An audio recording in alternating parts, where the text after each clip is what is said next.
Nunca vi um versículo na Bíblia que diga que devemos viver na pobreza, no fracasso e no desânimo. Ao contrário, a Bíblia promete-nos prosperidade. E Deus é poderoso para fazer que lhe seja acrescentada toda a graça, para que em todas as coisas, em todo o tempo, tendo tudo o que é necessário, vocês transbordem em toda boa obra, como está escrito: distribuiu, deu seus bens aos necessitados, a sua justiça dura para sempre. 2 Coríntios 9, 8, 9. A bênção de Deus não consiste apenas na área espiritual, inclui também a área física. Temos o exemplo de Jó. Ele foi o homem mais rico do Oriente em sua época. Em Jó 1:3, lemos a respeito da sua enorme prosperidade, que tinha 7.000 ovelhas, 3.000 camelos, 500 juntas de boi, 500 jumentos e muitíssimos servos. É certo que ele foi tentado e perdeu tudo o que tinha. Entretanto, depois da provação, recebeu o dobro do que antes possuía. Jó 42:10. Isaac também. Obediente, semeou e colheu 100 por um. Enriqueceu, prosperou e tornou-se grande, até consolidar-se poderoso. Gênesis 26, 12, 13. Jacó, quando foi para a casa de seus parentes, tinha as mãos vazias. Todavia, ao voltar para a terra de seu povo, possuía muitos bens que havia acumulado. Gênesis 31, 17 e 18. José foi vendido como um escravo por seus irmãos. Contudo, Deus o enalteceu. Ele se tornou o primeiro-ministro da terra do Egito e foi uma bênção muito grande para as outras nações. Gênesis 41, 41. Paulo trabalhou com esforço próprio, sem pesar a ninguém. 1 Tessalonicenses 2:9. Desde Gênesis até Apocalipse, nunca vi alguém que, crendo e sendo fiel a Deus, tenha vivido e morrido em meio à pobreza. Sabe por quê? Porque Deus, que é Senhor de toda a criação, é o nosso Santo Pai. Deus não quer que nós, seus filhos, estejamos preocupados com nossa roupa e nosso alimento, pois os gentios é que se identificam com essas preocupações. Todas essas coisas são acrescentadas naturalmente, se tão somente buscarmos primeiramente o reino de Deus e a sua justiça. Se ele é um Deus que protege e considera as necessidades dos gentios, quanto mais as nossas, que fomos redimidos pelo sangue de Jesus Cristo. Deus, por seu grande nome e glória, vai nos abençoar. O problema está em nossa fé e atitude. A fé e a atitude são a chave que, por meio de uma vida criativa e produtiva, possamos receber toda a bênção que Deus tem para nós. Agora vou ministrar sobre 7 passos que o ajudarão a receber a bênção que você tanto deseja. Eles estão baseados nas diversas etapas da criação do universo. Se você conseguir compreendê-los e pô-los em prática, estou convencido de que sua vida não será mais a mesma. Estes 7 passos farão com que a escuridão se transforme em luz, o caos se converta em ordem, a morte se torne em vida e o desprezível se transforme em algo agradável. Estou certo, meus irmãos, que em lugar da pobreza predominará a prosperidade, em lugar da tristeza, a alegria. Eu agora convido você a me acompanhar na descoberta desse segredo, agora mesmo. O primeiro passo é: espere que a luz do Senhor brilhe sobre você. No princípio, Deus criou os céus e a terra. Era a terra sem forma e vazia. Trevas cobriam a face do abismo, e o Espírito de Deus se movia sobre a face das águas. Disse Deus: haja luz, e houve luz. Gênesis 1, do 1 ao 3. A primeira frase dita por Deus para pôr em ordem no mundo sem forma e vazio foi: haja luz. Isso quer dizer que nós, ao vermos nossa vida desorganizada e vazia, também podemos dizer, tal como Deus fez em sua criação, haja luz. Nós também podemos dizer nas nossas vidas, haja luz. Sobre qualquer área das nossas vidas, nós podemos declarar a palavra de Deus, haja luz, seja na área da saúde, seja na área das finanças, seja na área do ministério, seja na área familiar, seja na área profissional, em todas as áreas das nossas vidas, nós podemos dizer como Deus disse, haja luz. E você, meu irmão, minha irmã, você verdadeiramente quer essa luz? Ela nos permite ver as coisas claramente, ainda que seja noite.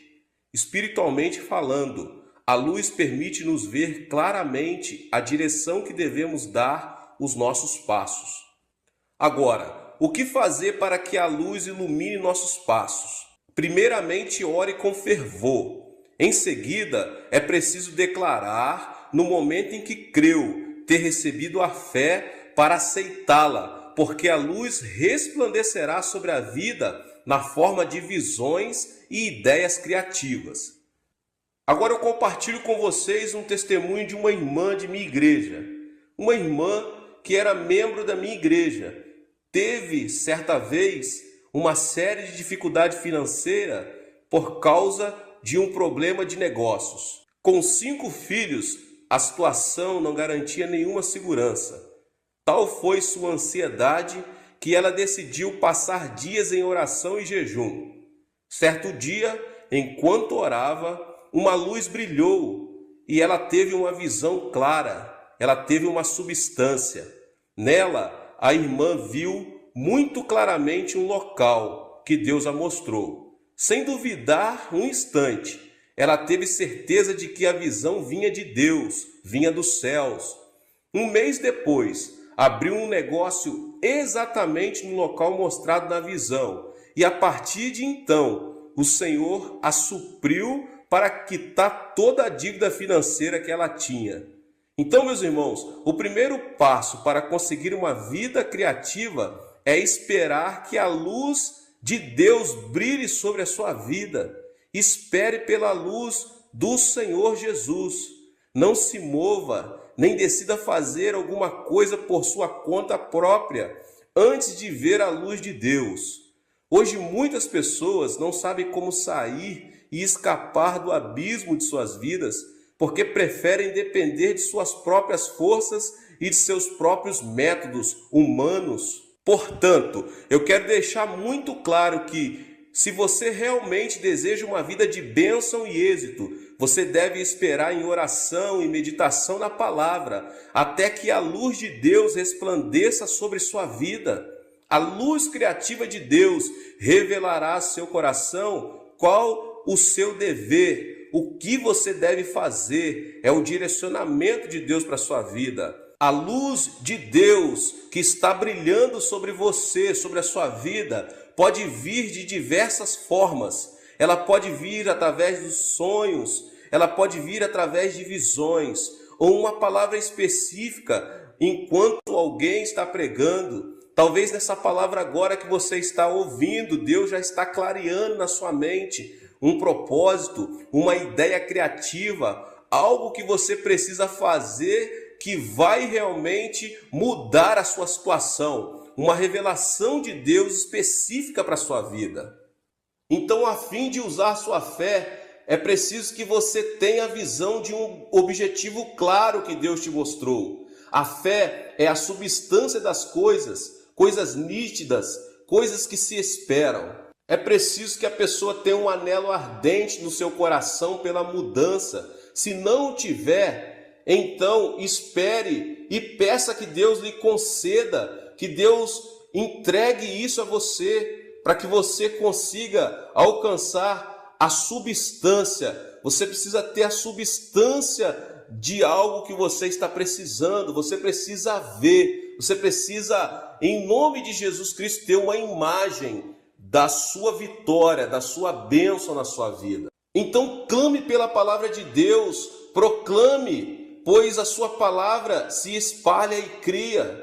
Deus falou e todo o universo se formou pela palavra. Sua palavra é o material que o Espírito Santo usa a fim de criar. Espere que o Espírito Santo de Deus o guie em sua direção, porque todo cristão que se adiantar ao Espírito fracassará. Portanto, espere em oração e confesse pela fé, que a luz de Deus resplandeça sobre minha vida.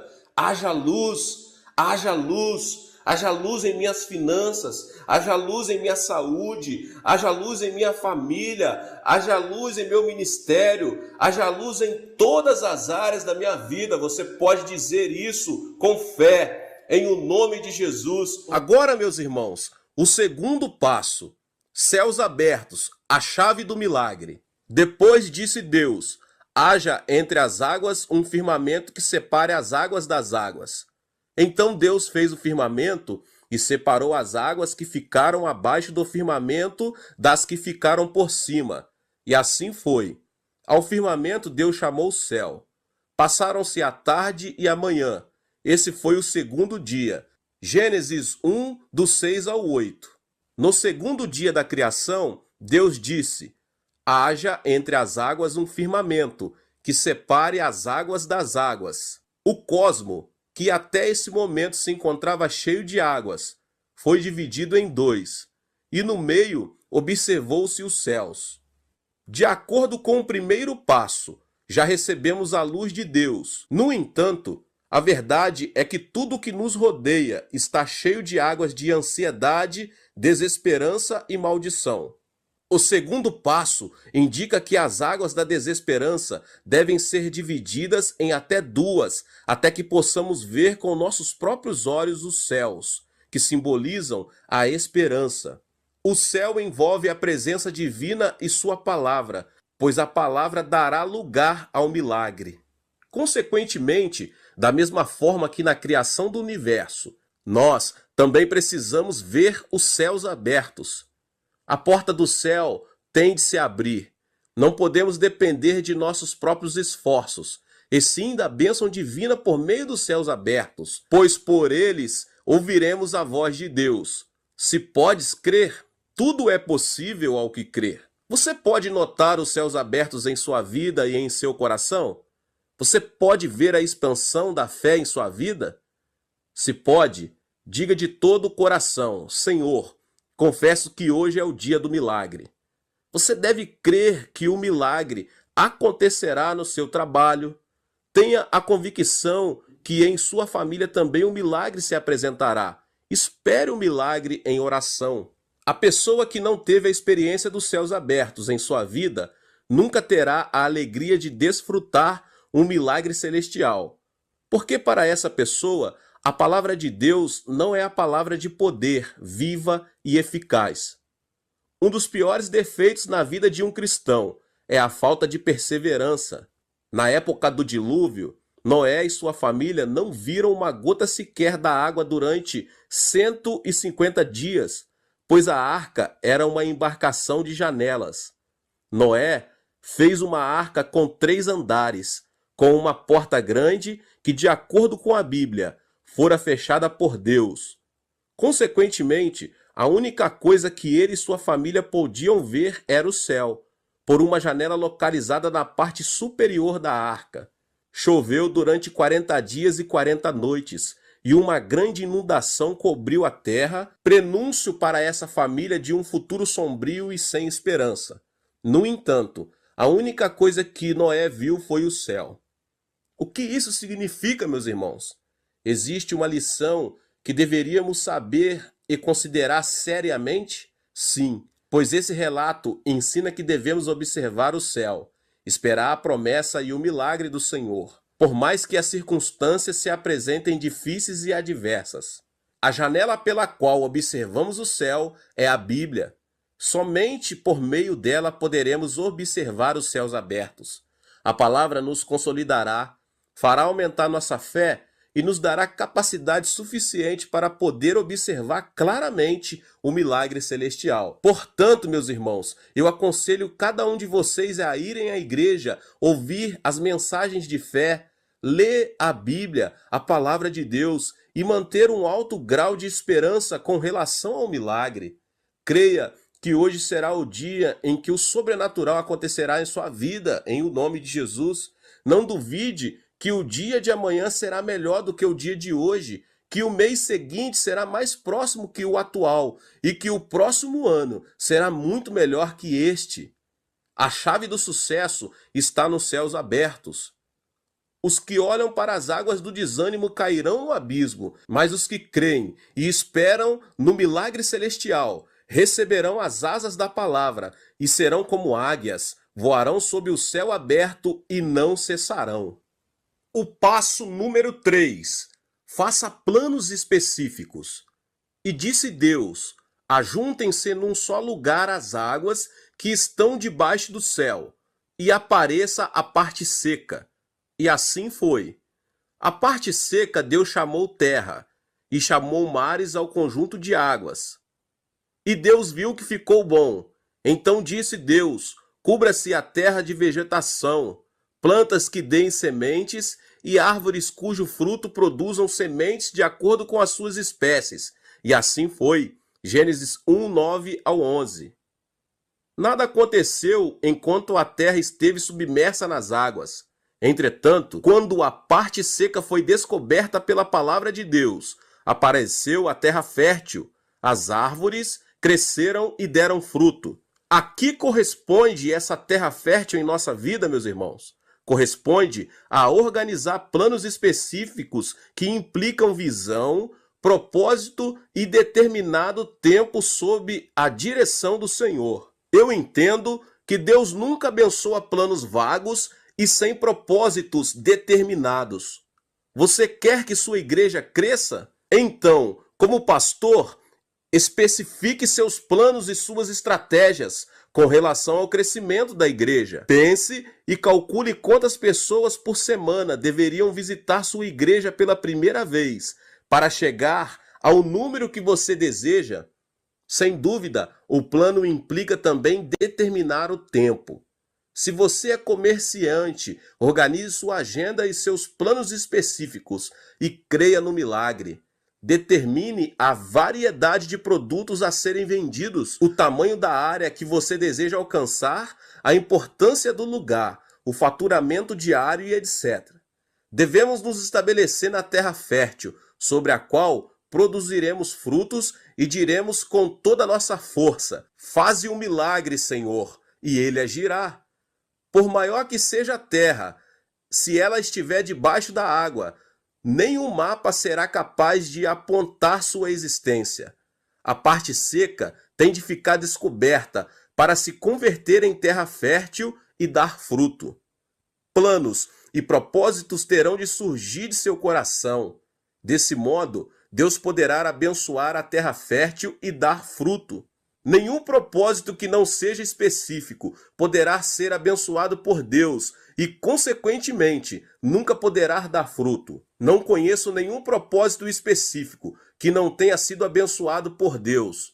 Portanto, meus irmãos, façam planos específicos, organize suas agendas de forma clara e transparente, estabeleça prazos. Deus abençoará sua terra descoberta.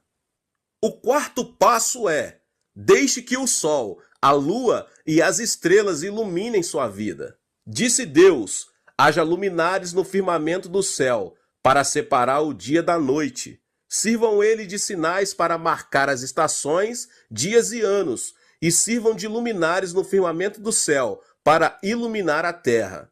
E assim foi. Deus fez os dois grandes luminares, o maior para governar o dia e o menor para governar a noite. Fez também as estrelas. Deus os colocou no firmamento do céu para iluminar a terra. Gênesis 1, 14 ao 17. É interessante saber que no quarto dia Deus criou o sol, a lua e muitas estrelas para o homem. O sol do homem é a sabedoria, a lua, os sentimentos, e as estrelas, aquelas ideias criativas que nos ajudarão a resolver algum problema. Qual é o propósito disso tudo, meus irmãos e irmãs? Uma vez estabelecidos planos específicos, é preciso realizá-los com sabedoria, emoção e inteligência, distinguir os tempos e as situações que aparecerão ao longo da aventura. Não é normal um lavrador colher seus frutos em época de inverno. Por mais que tenha fé, a ponto de mover montanhas e peça a Deus: A lei da natureza e de Deus indica que devemos plantar semente na época da primavera, para colher na época do verão ou outono. Em nossa vida cristã, nunca devemos realizar algo sem distinguir e levar em conta os tempos. A visão e o propósito de Deus não determinam tudo. O tempo é também outro fator importante para o sucesso. Portanto, temos de saber distinguir o tempo divino e utilizar a sabedoria, a emoção e a inteligência. É certo que há momentos em que a condição climática de nosso coração indica tempo nublado e instável, em decorrência das névoas de ódio e mesquinharia. É preciso manter distância dessas névoas. Eu li certa vez um artigo sobre uma descoberta feita pela Universidade de Osaka, Japão. Dizia assim: depois de haver confinado um cão durante 4 horas e o haver provocado até chegar a certo limite, observou-se em seu encéfalo uma grande quantidade de elemento tóxico, um veneno denominado cian, capaz de matar 80 filhotes. Com o homem, isso também ocorre. Quando alguém se irrita, esses venenos se distribuem e produzem uma mudança fisiológica que afeta diversos órgãos do corpo. Portanto, nunca decida fazer algo por mesquinharia ou sentimentos casuais. Se você consegue manter esses dois elementos distantes, o Sol, a Lua e as estrelas nunca deixarão de brilhar sobre a sua vida. E o quinto passo: visualize a prosperidade. Diz também Deus: encham-se as águas de seres vivos e voem as aves sobre a terra, sobre o firmamento do céu. Assim, Deus criou os grandes animais aquáticos e os demais seres vivos que povoam as águas, de acordo com as suas espécies, e todas as aves, de acordo com as suas espécies. E Deus viu que ficou bom. Então Deus os abençoou, dizendo: sejam férteis e multipliquem-se, encham as águas dos mares, e multipliquem-se as aves na terra. Passaram-se a tarde e a manhã, esse foi o quinto dia. E disse Deus: produz a terra seres vivos de acordo com as suas espécies, rebanhos domésticos, animais selvagens e os demais seres vivos da terra, cada um de acordo com a sua espécie. E assim foi. Deus fez os animais selvagens de acordo com as suas espécies, os rebanhos domésticos de acordo com as suas espécies, e os demais seres vivos da terra de acordo com as suas espécies. E Deus viu que ficou bom. Gênesis 1, 20 ao 25.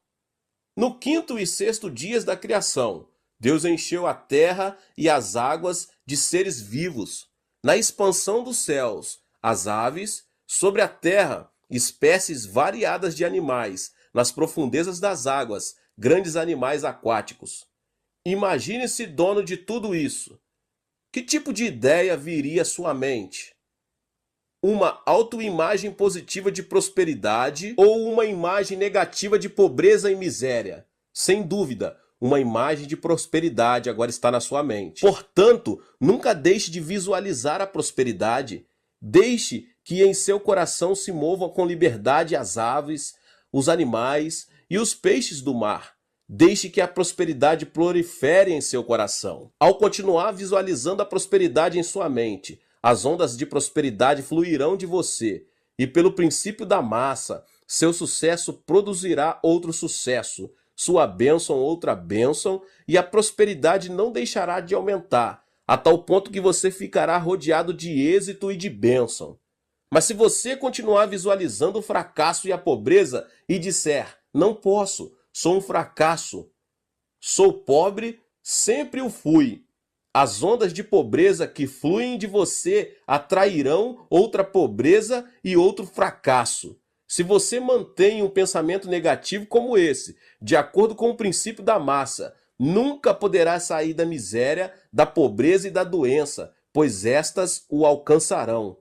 Assim, se você deseja ser bem-sucedido, nunca deixe de crer na prosperidade. Visualize em seu coração a abundância de aves, animais e peixes do mar.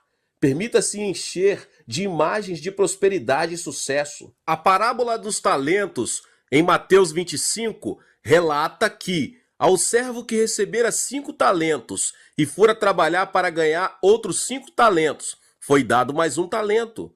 Mas ao servo que havia recebido 1 talento e o havia escondido na terra, foi tirado o que tinha. Jesus concluiu seu comentário dizendo: pois a quem tem, mais será dado, e terá em grande quantidade, mas a quem não tem, até o que tem lhe será tirado.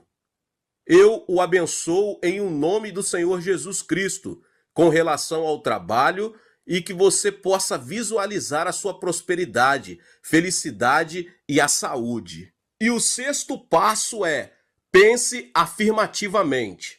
Deus os abençoou e lhes disse: sejam férteis e multipliquem-se, encham e subjuguem a terra, dominem sobre os peixes do mar, sobre as aves do céu e sobre todos os animais que se movem pela terra. Gênesis 1, 28. Chegamos ao 6º passo da escada da bênção. Esse passo implica, como homens e mulheres criados à imagem e semelhança de Deus, desfrutar a bênção de subjugar toda a terra e as coisas que nela existem. Devemos primeiramente concentrar nossa atenção na realidade que fomos criados à imagem e semelhança de Deus. A imagem de Deus no homem foi deteriorada pelo pecado de Adão e Eva. Entretanto, nós, cristãos, recuperamos essa imagem pelo sangue de Jesus Cristo, que nos permite a aproximação da presença divina em louvor e adoração. O importante é estarmos conscientes de que fomos criados à imagem de Deus. A história relata que o homem, em sua ignorância, construiu a Torre de Babel, querendo mostrar ser capaz de igualar-se a Deus. O resultado dessa atitude foi o caos. Portanto, devemos nos submeter à soberania de Deus, obedecer à sua palavra e deixar que o Senhor seja o mais importante em nossa vida.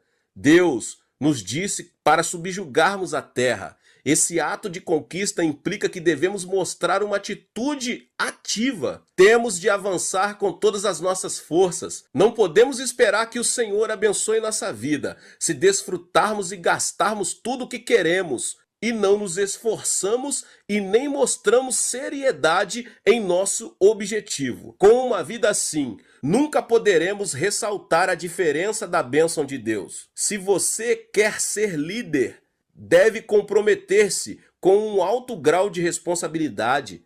O líder deve caracterizar-se e identificar-se com a responsabilidade. Uma pessoa irresponsável nunca poderá se transformar em alguém que lidera outros. O chefe de família deve ser o que leva no ombro toda a carga da família. Deus abençoa as pessoas com disposição de responsabilidade, com relação ao tempo e ao trato de sua própria vida. Se desejamos subjugar a terra, como fez Adão, devemos manter um pensamento afirmativo. Todo aquele que pronunciar palavras negativas ficará excluído dessa bênção. Mas a pessoa que pensa de maneira positiva confessa com intrepidez: eu sou o Filho de Deus, que subjuga e domina qualquer tipo de circunstância. Subjugo as enfermidades no nome do Senhor Jesus Cristo. Pelas feridas de Jesus eu fui curado. Subjugo e domino minha personalidade ruim em nome de Jesus. Se você conseguir manter uma atitude positiva de conquista e de vitória, contará com abundância de prosperidade e felicidade. E o passo 7 e último: ore até que a paz de Deus repouse sobre sua vida. Assim foram concluídos os céus e a terra, e tudo que neles há. No 7º dia, Deus já havia concluído a obra que realizara, e nesse dia descansou. Gênesis 2, 1 e 2. Depois de haver criado todo o universo e tudo que nele existe, Deus descansou. O descanso é uma etapa fundamental nesse processo. É preciso repouso e paz interior. Certo jovem começou a escrever num papel todas as coisas que desejava: fama, dinheiro, saúde, uma esposa bonita, um filho inteligente, poder e outras coisas mais. E a lista parecia não ter fim.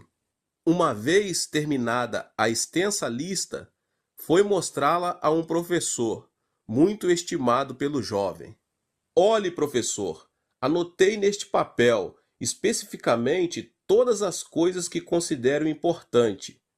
Vou consegui-las, custe o que custar. O professor, sorrindo, disse ao jovem: Muito bem, mas você se esqueceu do mais importante. Surpreso, o jovem perguntou: O que é mais importante? Então o professor, pegando uma caneta da escrivaninha, escreveu no final da lista: Paz interior. Os irmãos compreenderam? Você pode conseguir toda a fama e a riqueza que deseja, mas se não tiver paz no coração, nunca poderá ser uma pessoa feliz.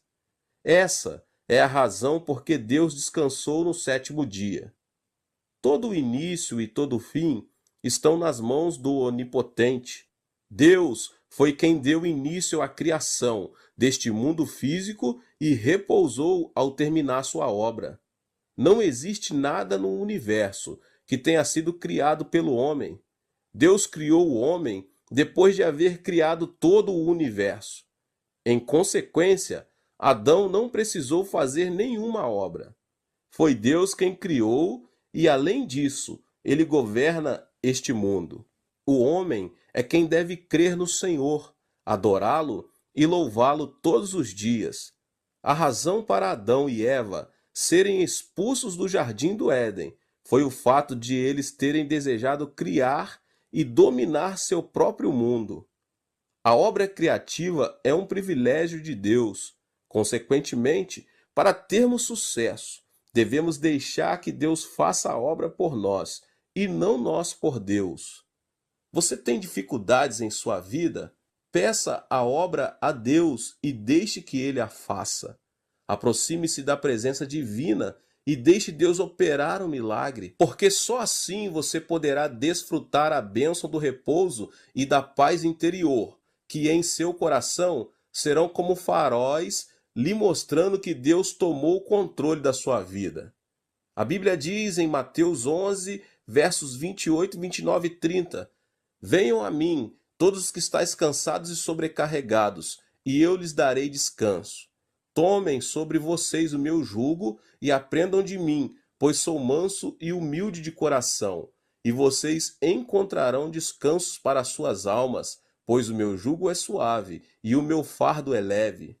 Em síntese, não importa o que você faça, primeiro ore até que a paz de Deus repouse sobre a sua vida. Em seguida, comece o seu trabalho.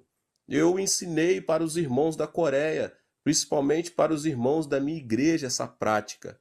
Todos os dias pela manhã, especificamente entre os horários das 4h30 às 5 da manhã, começamos o turno de oração. Nenhum dos irmãos de minha igreja na Coreia saem para trabalhar sem antes levarem um tempo de oração. Não inicie algo sem sentir a paz de Deus. Caso contrário, o responsável pelo fracasso será você mesmo. No entanto, se um projeto for iniciado contando com a paz divina, o Alfa e o Ômega, o princípio e o fim, se responsabilizará e fará a obra por você. Então deixe Deus fazer por você. Entre no descanso de Deus, em nome de Jesus.